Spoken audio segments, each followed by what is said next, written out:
with the question, a difficult contest. It is known that a contest can be represented by a string S consisting of uppercase Latin letters that denote problems.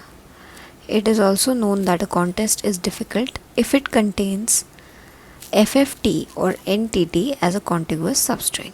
Your task is to rearrange the problem in contest S in such a way that this contest is not difficult. If the initial contest is not difficult, you may leave it as it is. So in this question we are given that a contest is represented by string S. So we have to rearrange the string S in such a way that the substring FFT and NTT is not present in that. So let's see the first test case. We have F, F and T.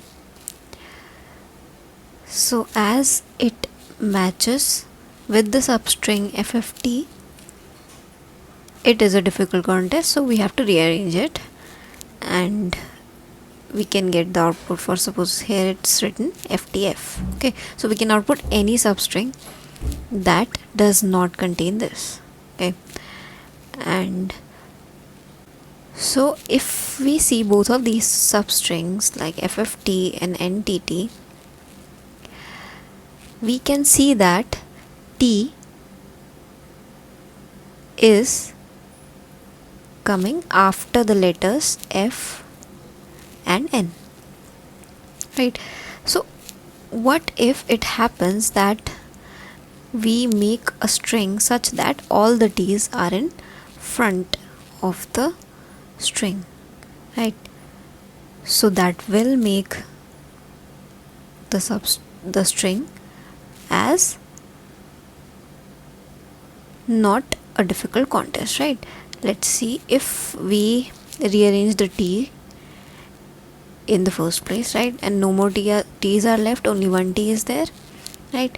And now we can put F and F here.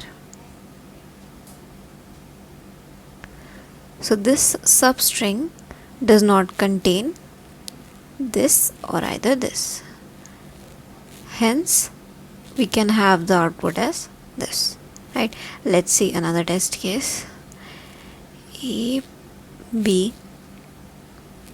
So if we see this string, we have NTT here, right?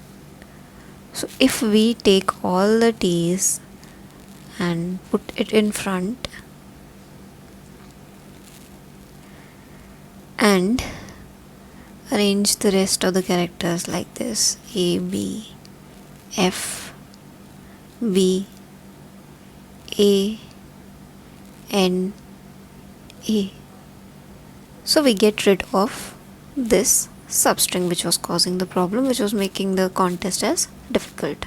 Okay, so we have to solve this question, and you'll see that in each of these test cases, if we just rearrange all the T's in the front, then we can get rid of both of these substrings.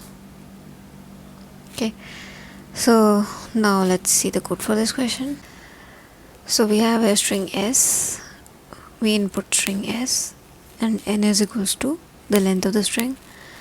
Answer is the empty string which we have created, and here we have created a vector of 26 size and all the values are 0. It will be used to hash the count of each and every alphabets present. As we can see here in this loop, we are calculating the count of each and every character that is present in the string. Here we are concatenating the letter T and decreasing its count to the string answer, and in this loop we are concatenating the other left characters that are left, which have count greater than 0. We are concatenating it to string answer. then we output answer, and then we return.